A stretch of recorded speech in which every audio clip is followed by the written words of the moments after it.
Okay, so the Mustang is about to undergo some minor cosmetic surgery.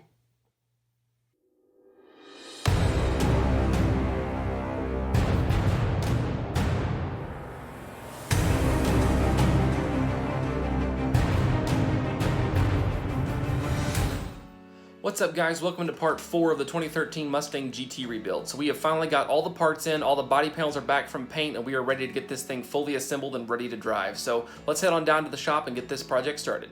This has been an adventure, let me tell you.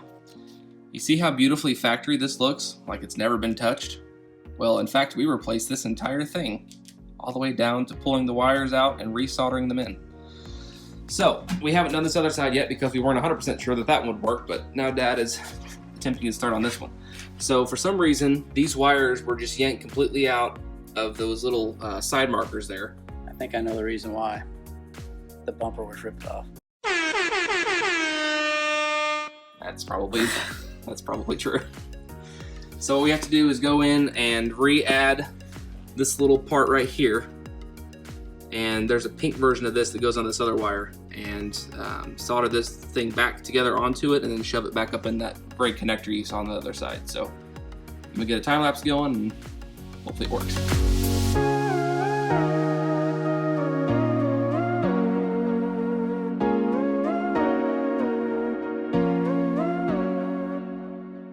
Thank the Lord they all work. So we have these two here, those both still work, and after soldering this one and the one on the other side, everything is functional the way it should. Everything came out to look like the factory perfect, so that's great. All right, so now we're about to solve the other electrical problem that we've been having with this, which is the fog lights. So they were also ripped out of the car whenever the bumper was pulled off. And so we're going to install some Mustang GT CS California Special fog lights. So instead of them being up in the main grille, they're going to be down in the bumper. They're going to sit about right here. They are OEM. Yep. Got OEM parts from LMR, and they're going to look great. All right, so we have got the new wiring harness installed from Ford for the GTCS fogs. Both of them. Both of them, yep. And so Dad's got one of these fog lights plugged in, and we're going to go ahead and test it out and make sure they work. So in order to actually turn the fog lights on, you have to have the key in the ignition. So let's test this thing out. Let's see if it works.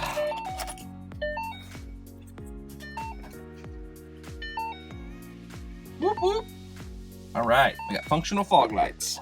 All right, so the next thing we got to do is assemble this big honking monstrosity. So we've got this piece, which is the housing for the actual grill, and that sits up in there.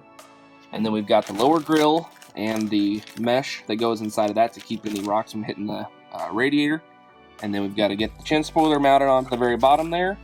And then and see how the little bottom splash plate mounts to all that too. And then we've also got to get these fog light housings put in the corner of this bumper here. So got a lot of stuff to do, but once we get this done, that'll be about the last thing we've got on the Mustang.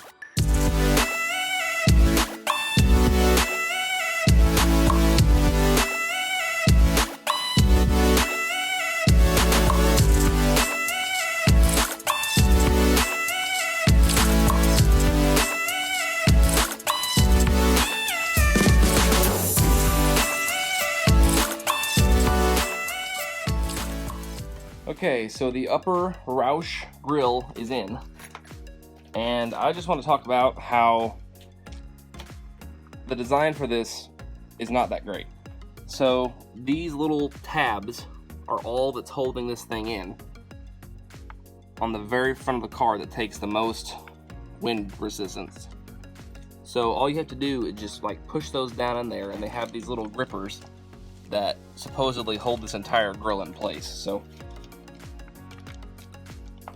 I don't know how well that's going to work, especially at speed, but I guess we'll find out if it goes flying off down the highway. At least it's pushing it in, you know, where it needs to go. It's not pushing it out against it, so. But it looks phenomenal, so. Oh, no. Oh no!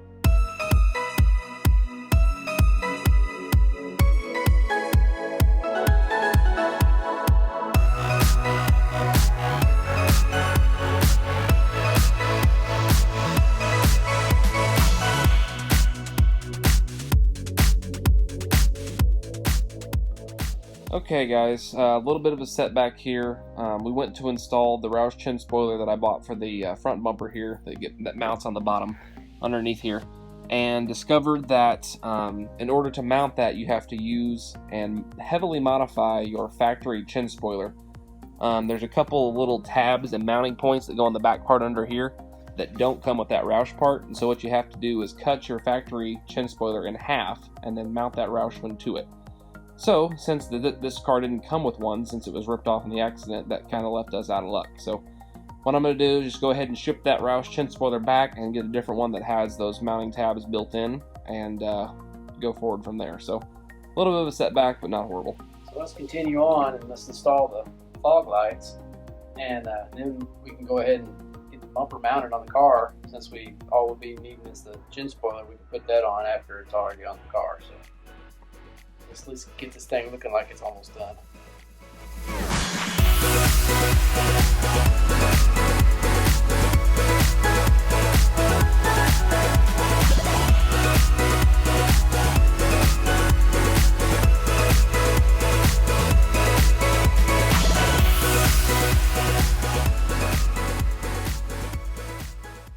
Alrighty guys, we have the new GT California Special fogs installed. So this is what the front of this car is going to look like, minus the chin spoiler. Let's put it on the car.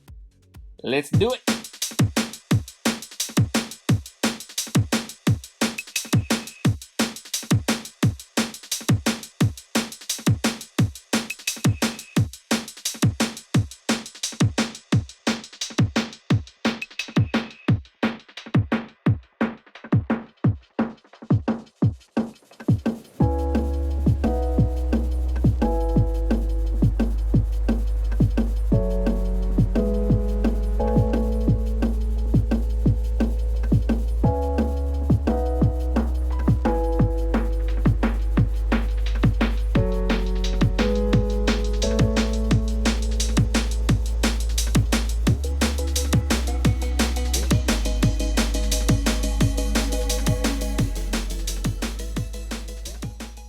Alright boys and girls, this is it. We finally have the finished product on the front end here. Got our Rauch grill, sitting pretty. Chin splitter. Yeah, except for our chin splitter. We got our GTCS fogs. We got our GT500 lower grill. We got the rocker panels on. We got the wheels on. Got the hood vents in. And the front end of this car, minus the chin splitter, like Dad said, is done. All we should have left now is the deck lid panel on the back. Man, that is a sweet, mean, aggressive looking front end. If I do say so myself. Yeah, good job picking that stuff. Now, explain to them what these are. So, since I made the mistake again of buying a Taiwan product after Dad even warned me and said don't buy Taiwan stuff because they don't know how to make car parts for American cars. Well, I don't know if it's 100% that fault. Could be something to do with us turning the thing upside down and having it in backwards. Well, let's not talk about us having the insulator pad in upside down. That's not our fault. But it took way longer than it should have to get that part done because we had it in there backwards. But it came out good. Big foam piece. Yeah, there's a foam insulator pad that sits right in here behind this bumper there, which makes that solid in the case of an accident. And we had a little bit of trouble getting that in correctly.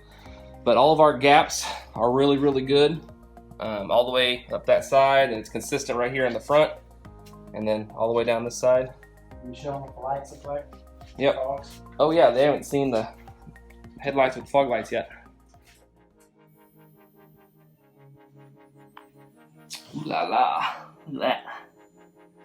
It's interesting to me that the fog lights don't match the headlights there in the color, terms of color, but That's what fog lights are supposed to be. that says fog lights are supposed to be orange. So, yep, looks good. Love it. Tell me what you guys think down in the comments. If there's anything you would have done different on this front end. Okay, so the Mustang is about to undergo some minor cosmetic surgery.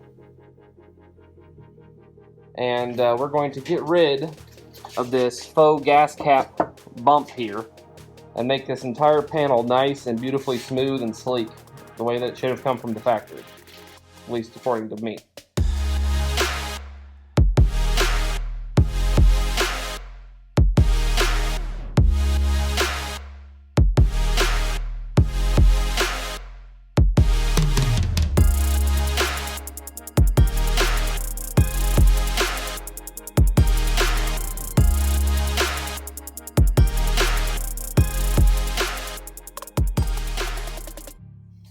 Alright, so now that we got this faux gas cap ground out and we got it all sanded down and nice and smooth now, we're going to go ahead and get this deck lid trunk part actually cleaned so we can get a good stick with our 3M tape that we have to put the next part on with. So.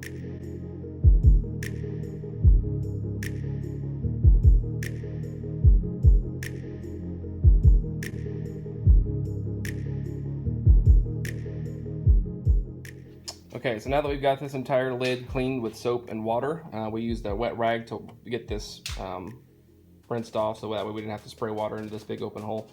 We're going to get this thing coated with some wax and grease remover and get rid of any adhesive that was left on there, and get it all nice and smooth and ready for prep.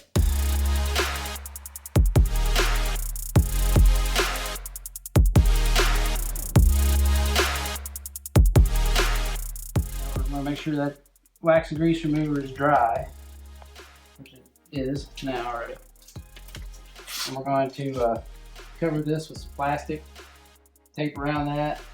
We're going to hit that with some self-etching primer, which is a corrosive resistant primer, just around there. It's going to be, you know, probably weatherproof underneath this plate anyway, but better safe than sorry. Especially since we live in Missouri, which is the most humid state in all of the United States, and so moisture is everywhere all the time. So we want to try to prevent against rust on this since it's bare metal as much as we possibly can.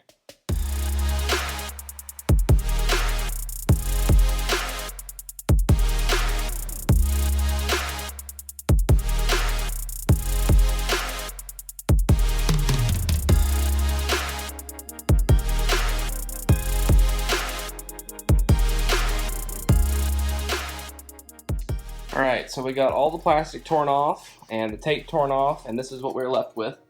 Just a little rust-proof hole around our bare metal cut.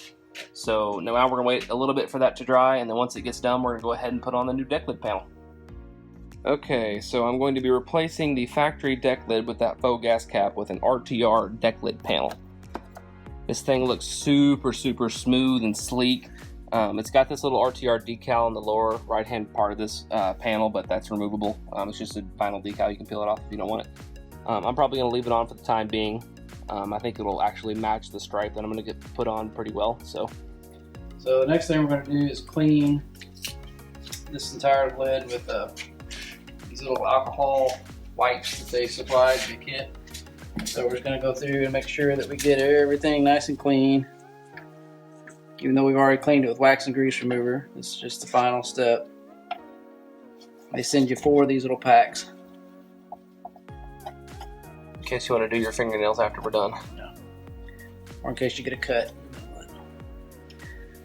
But once you get that done, then we're going to use this 3M Adhesion Promoter once this is dry. And this Adhesion Promoter is going to go on a stripe all the way around wherever the tape has gone on the back of the panel. So we'll look at the panel and hold it up there and see exactly where the tape goes, and then we'll use that Adhesion Promoter. 12 seconds later. And now we use the Adhesion Promoter. We've got tape that runs all along the outside edge of this, and then it's going to go here right up the center of these. So we'll just kind of do this whole area right in here. We just don't want to get it where the panel's not going to cover it because it leaves a residue. So just going to stay below this body line here.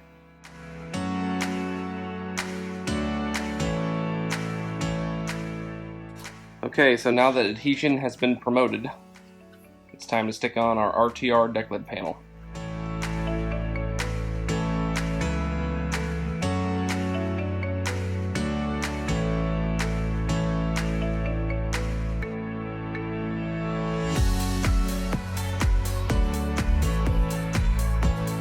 I'd say that this is probably one of my favorite mods we've done to this car thus far.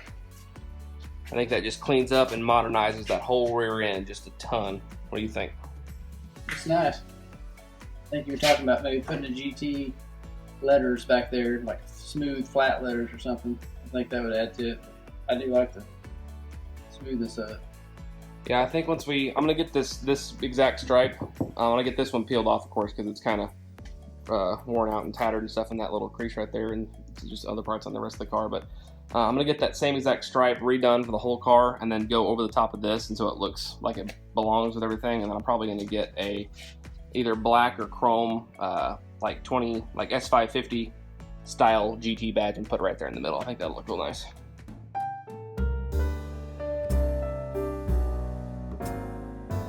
Alright, I got the car, the 13 back in the garage, and as you saw last time, we got everything finished except for we were waiting on the front splitter, chin splitter to come in, and that has arrived.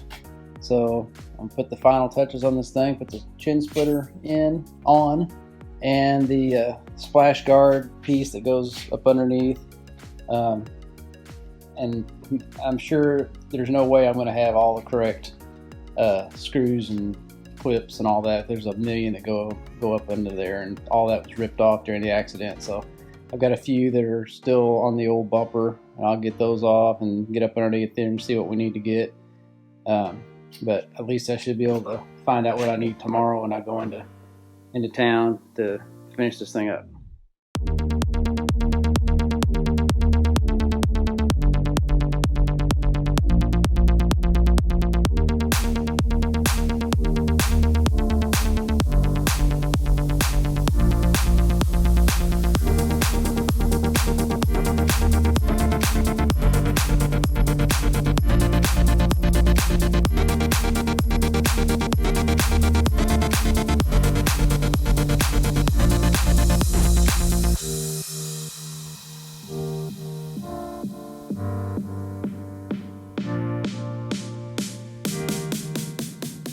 Yep, there it is, guys. It's low and wide. That's pretty sweet, really. I don't know how long it's going to last when he comes up to a curb, but it does look really cool. So all I've got left to do is put on the badges right here.